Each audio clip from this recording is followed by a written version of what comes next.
Good morning student. अज असी करांगे lesson number 4 तो साडा लैसन का नाम है कम्यूनीकेशन। तो बेटा 4 पार्ट है, ये अं 2 नंबर के क्वेश्चन करांगे। पहला 1 तो लैके 10 तक पहली वीडियो किए ही और पार्ट 3 में किए ही। हुण 11 तो लैके 20 तक जोड़े आ असीं इस वीडियो करांगे। तो ये बेटा 2 नंबर के है। तो शुरू कर लैंने आ। कहते right any two difference between formal communication and informal communication। 2 different दसने ने। फॉर्मल कम्युनिकेशन द की है for informal communication transmitted through communication channels. जी फॉर्मल इनफॉर्मल कम्युनिकेशन है कि थ्रू होंगी है कम्युनिकेशन चैनल्स के थ्रू। और speed of informal communication is fast. और फॉर्मल कम्युनिकेशन की होएगा formal communication is transmitted through official communication channel. तो ये होएगा ऑप्शनल जोड़ा चैनल होएगा। और speed of formal communication is low. जी इन्हों की स्पीड है ये लो है। अगे है what is verbal communication. Verbal communication की है तो अं कहेंगे such communication which is in the form of word is known as verbal communication. जो शब्दों द्वारा जी कम्युनिकेशन की जाती है वर्बल कहते हैं। Under it communication take place in the form of oral और written word. Hence verbal communication is of two type oral communication और रिटन कम्युनिकेशन। ठीक है, एक 2 तरह की है ओरल और रिटन। अगे है कहते कि वट इज़ ओरल कम्युनिकेशन और give one advantage of one disadvantage of it. Oral communication की है such verbal communication under which message is transmitted in the form of speaking word is known as oral. जोड़े शब्द बस बोले जाते हैं उन्होंने की कहते हैं ओरल। ठीक है, यदा की एडवांटेज है पहला एडवांटेज वेखने। ठीक है, यदा की है कि क्विक एंड सिंपल।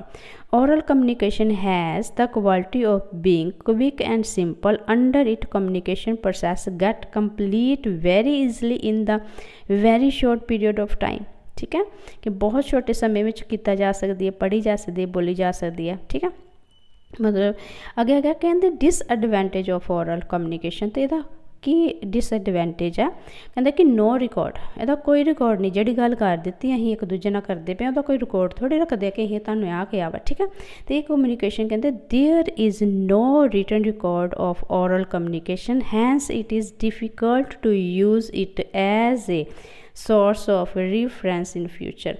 तो इस करके जी आ चीज़ है जी हम बोल दें इनू एक ये सोर्स नहीं है फ्यूचर का। ठीक है, फ्यूचर में अं दोबारा यूज़ नहीं कर सकते। कहने का मतलब कि जी गल अं कर छी है वह साढ़े को रिटन प्रूफ होना चाहिए। जो रिटन प्रूफ ही नहीं है, रिटन कोई है ही नहीं चीज़, तो फिर अं किस तरह उन्होंने फ्यूचर वास्ते यूज़ कर सकते हैं। ठीक है, अगे है वट इज़ रिटन कम्युनिकेशन। हुण रिटन की है कहते such verbal communication under which message is transmitted in the form of written word is known as written communication. जोड़ा लिखा जाता उन्होंने रिटन कम्युनिकेशन कहते हैं। हुण है एडवांटेज की है कहते परमानेंट रिकॉर्ड। ये साढ़े को जो रिटन रखा जाता परमानेंट रिकॉर्ड है। The record of written communication is available for ever. मतलब हमेशा यूज़ होने वाला है तो हमेशा अवेलेबल रहता है।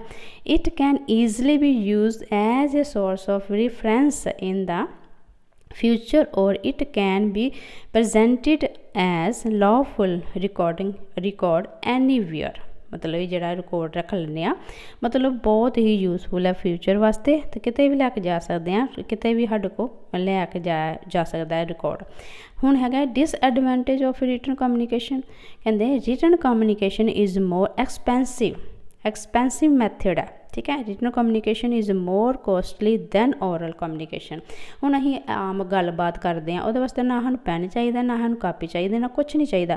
और जो रिटन है रिटन में सानूं सारा कुछ चाहिए ना, तो वह फिर की हो गया expensive method. Under it there is need for stationery expert and assistant to transmit the message. इन्होंने वास्ते यह चीज़ां चाहिए। अगे है कहते वट इज़ जस्टरल और नॉन वर्बल कम्युनिकेशन। तो पहला नॉन वर्बल कम्युनिकेशन वेखने की है such communication which is not in the form of word. ਜਿਹਦੇ ਵਾਸਤੇ ਵਰਡ ਨਹੀਂ ਯੂਜ਼ ਕੀਤੇ ਜਾਂਦੇ, but it is a form of gesture, ਸੰਕੇਤਾਂ ਦੁਆਰਾ। It is known as gestural communication, ਜਿਹੜੇ ਸੰਕੇਤਾਂ ਦੁਆਰਾ ਕਮਿਊਨੀकेशन ਕੀਤੀ ਜਾਂਦੀ ਹੈ, ਇਸ਼ਾਰਿਆਂ ਦੁਆਰਾ। ਠੀਕ ਹੈ, ਅੱਗੇ ਹੈਗਾ ਐਡਵਾਂਟੇਜ ਆਫ ਨॉन ਕਮਿਊਨੀकेशन ਔਰ ਜੈਸਚਰ ਕਮਿਊਨੀकेशन। ਕਹਿੰਦੇ ਇਹ ਕੀ ਹੈ, ਤੇ ਇਹ ਪੜ੍ਹਦੇ ਹਾਂ। ਇੰਟਰਸਟਿੰਗ ਹੈ। This method of communication is very interesting under it messages are transmitted in very attractive way। ਕਿਸੇ ਵੀ ਤਰੀਕੇ ਦੇ ਨਾਲ ਇਸ਼ਾਰਾ ਕਰ ਸਕਦੇ ਹਾਂ ਅਟਰੈਕਟਿਵ ਵੇ ਨਾਲ। ਠੀਕ ਹੈ, ਤੇ ਇਹਦਾ ਡਿਸਐਡਵਾਂਟੇਜ ਕੀ ਹੈ ਬੱਚੇ, ਕਹਿੰਦੇ ਨੇ note attractive for all the people, ਔਰ ਸਾਰਿਆਂ ਨੂੰ ਜਿਹੜੇ ਇਸ਼ਾਰੇ ਅੱਛੇ ਨਹੀਂ ਲੱਗਦੇ। ਠੀਕ ਹੈ, gestural communication is useful for some specific person only, ਕੁਝ ਖਾਸ ਲੋਕਾਂ ਨੂੰ ਹੀ ਅੱਛੇ ਲੱਗਦੇ ਨੇ। Every person does not like it, ਮਤਲਬ ਹਰ ਕੋਈ ਨਹੀਂ ਇਸ਼ਾਰਿਆਂ ਵਿੱਚ ਗੱਲ ਕਰਨਾ ਚੰਗਾ ਲੱਗੇਗਾ, ਹਰ ਕਿਸੇ ਨੂੰ ਨਹੀਂ। ਠੀਕ ਹੈ, ਅੱਗੇ ਹੈਗਾ ਸਾਡਾ 16, ਕਹਿੰਦੇ how can you say that written communication is always better than oral communication. ਕਿਸ ਤਰ੍ਹਾਂ ਤੁਸੀਂ ਕਹਿ ਸਕਦੇ ਹੋ ਕਿ ਰਿਟਨ ਅੱਛੀ ਹੈ ਕਮਿਊਨੀकेशन ਤੇ ਓਰਲ ਜਿਹੜੀ ਹੈ ਨਹੀਂ। ਤੇ ਪਹਿਲਾਂ ਪੜਾਂਗੇ ਹੀ, ਕਹਿੰਦੇ ਕਿ number 1 written communication has permanent record while oral communication has no record नहीं रखा जाता। ठीक है, written communication is more reliable than the oral communication. कभी कभी किसी मतलब जो अं गल करते हैं अं अंडरस्टैंड नहीं होंगे, पर जी रिटन होंगी वो अं अंडरस्टैंड हो जाते हैं।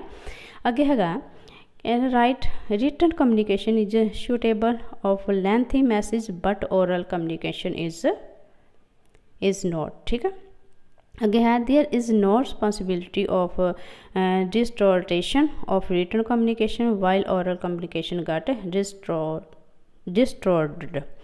oral communication is badly affected by noise। ठीक है, जो मतलब oral communication ਅਸੀਂ ਕਰਦੇ ਪਏ ਹਾਂ ਤੇ ਆਵਾਜ਼ ਵੀ ਆ ਸਕਦੀ ਹੈ ਨਾ, ਸ਼ੋਰ ਸ਼ਰਾਬਾ ਵੀ ਹੋ ਸਕਦਾ ਹੈ। oral communication is affected more by the person bias। ਜਿਹੜਾ oral communication ਹੈ ਇਫੈਕਟ ਕਿਹਦੇ ਨਾਲ ਹੁੰਦੀ ਹੈ, person bias ਤੋਂ। ਠੀਕ ਹੈ, ਅੱਗੇ ਹੈਗਾ 17 what are the barrier of effective communication। ਹੁਣ ਹੈਗਾ effective communication ਕੀ ਹੈ, ਕਹਿੰਦੇ ਕਿ many such problem arise during the process of communication which affect the effective and efficiency of communication। this problem is known as barrier to effective communication। ਤੇ ਇਹਦਾ ਕੀ ਹੈਗਾ, ਕਿੰਨੇ type ਹੈ। barrier to communication effective communication can be classified into following 4 main part ਹੈਗਾ semantic barrier, psychological barrier, organizational barrier और personal barrier। Next साਡਾ आएगा what is the semantic barrier to effective communication. हुण ਇਹਦੇ बारे पढ़ांगे।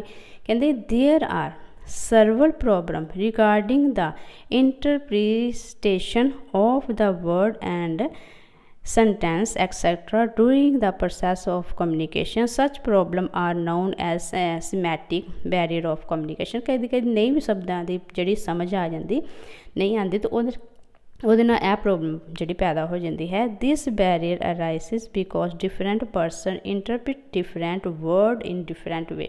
ਅਤੇ ਕਿਉਂਕਿ ਇਹ ਉਸ ਤਰ੍ਹਾਂ ਪੈਦਾ ਹੁੰਦੀ ਕਿਉਂਕਿ ਹਰ ਇਨਸਾਨ ਦਾ ਜਿਹੜਾ ਬੋਲਣ ਦਾ ਤਰੀਕਾ ਹੈ, ਜਿਹੜੀ ਪ੍ਰੋਨਾਊਂਸੀਏਸ਼ਨ ਹੈ ਉਹ ਅਲੱਗ ਹੁੰਦੀ ਹੈ। ਠੀਕ ਹੈ, ਅੱਗੇ ਹੈਗਾ ਕਹਿੰਦੇ right any two barrier in the way of effective communication. ਕਿਸ ਤਰ੍ਹਾਂ ਕਰ ਸਕਦੇ ਹਾਂ, ਸਭ ਤੋਂ ਪਹਿਲਾਂ ਹੈ defective expression of message.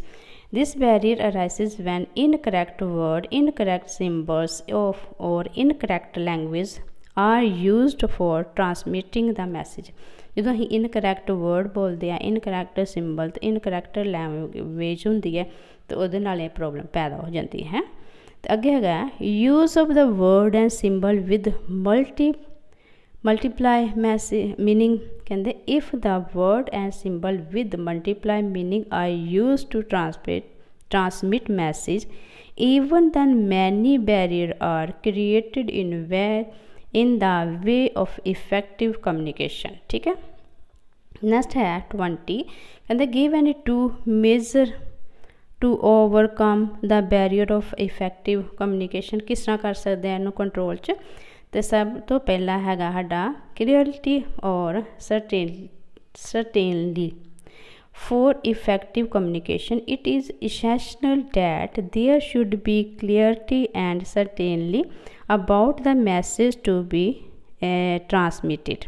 The interpretation of message, the receiver of the message and the process of transmission of message etcetera. उन्होंने जिहड़ा मतलब बोलन का तरीका जिहड़ा है मतलब क्लीयर होना चाहिए। ठीक है, अगे है use of appropriate language and suitable vocabulary must be chosen to transmit the message. कहते कि एक वधिया जी लैंग्वेज है और वोकैबुलरी जी वधिया यूज़ करनी चाहिए है। और this choice must made be keeping in the mind the knowledge and quality of the receiver.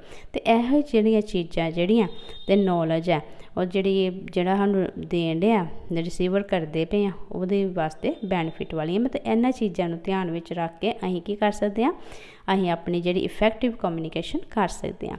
ठीक है बेटा जी, इस तरह साडे 20 हो गए। हुण साडे जो शॉर्ट क्वेश्चन आंसर कंप्लीट हो गया तो नैक्सट वीडियो में असीं 4 नंबर के क्वेश्चन आंसर करांगे। तो बेटा इन्हां नूं ध्यान नाल पढ़ना बहुत ही इंपॉर्टेंट है। तो नैक्सट वीडियो मिलते हैं। Take care.